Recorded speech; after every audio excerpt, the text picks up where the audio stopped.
The scene unfolding before me now is a great woman standing there and speaking at the New England Color Convention in Boston on August 1859. She stood resolute, delivering her stirring speech, rooted here. Of a man who sold onions and garlic on his land only to increase his dairy productions. But he soon found the butter was strong and would not sell, and so he concluded to sow clover instead. But he soon found the wind had blown the onions and garlic all over his field. Just so, the white people were trying to root us out and send us back to Africa. But they can't do it. We're rooted here, and they can't pull us up. Who is this woman?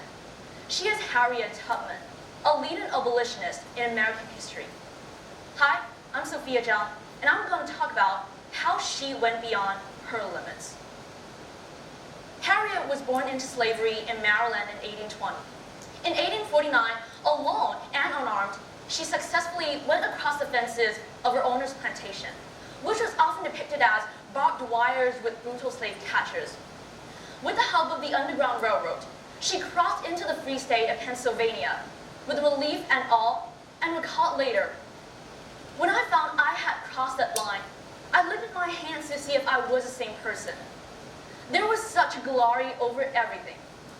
The sun came like gold through the trees and over the fields, and I felt like I was in heaven." After this escape, she wasn't satisfied with her own freedom, but with the will for her countrymen. Later, she personally led at least 70 slaves to the north and gave instructions to dozens of others. When the Civil War broke out in 1861, Harriet found new ways to fight against slavery by providing crucial intelligence to Union commanders, working as a cook, a nurse, and a spy, etc.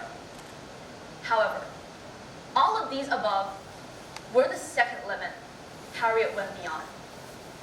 Now you might wonder, what came first?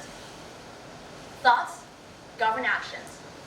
The African Americans were taught by the elders to be obedient and to stay away from trouble because their compatriots had sacrificed their lives as a result of rebellion. The pathological social structures, the misleading stereotypes, the distorted values, and the bloody historical lessons were silently reshaping their mindsets. Gradually, they were limited to the stubborn shackles on their minds. Such invisible shackles were the first limit Harriet needed to go beyond. A spiritual limit. A limit that others couldn't see. A limit that others were unaware of. A limit that others had no courage to go across. But when Harriet's body was still captured, the shackles on her mind were already broken.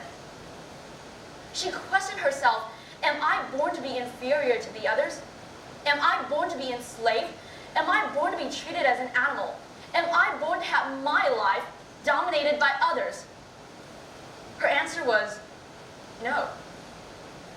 She realized the institutions everyone was accustomed to weren't supposed to have existed, while fighting against them, which was cruelly oppressed, was supposed to be legitimate. This was awakening. This was how she went beyond her cognitive limits and assumed the collectivity of the whole race. The physical limits of her skin color and her former owner's plantation, the spiritual limits of her cognition and her racist cognition. Yes, these were the specific limits Harriet Tubman managed to go beyond.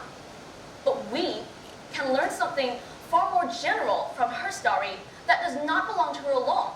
Just as what she said in the 1859 speech that does not belong to African Americans alone. Every beating heart can hear the beats of her heart. And every aspiring mind can perceive the aspiration of her mind. I do think what going beyond limits truly means is a great achievement in freeing yourself from tangible and intangible shackles. Knowing who you are and what you are supposed to do. And most importantly, making yourself a role model by showing all that, yes, we can. The story of Harriet is still not over yet. Thanks for listening.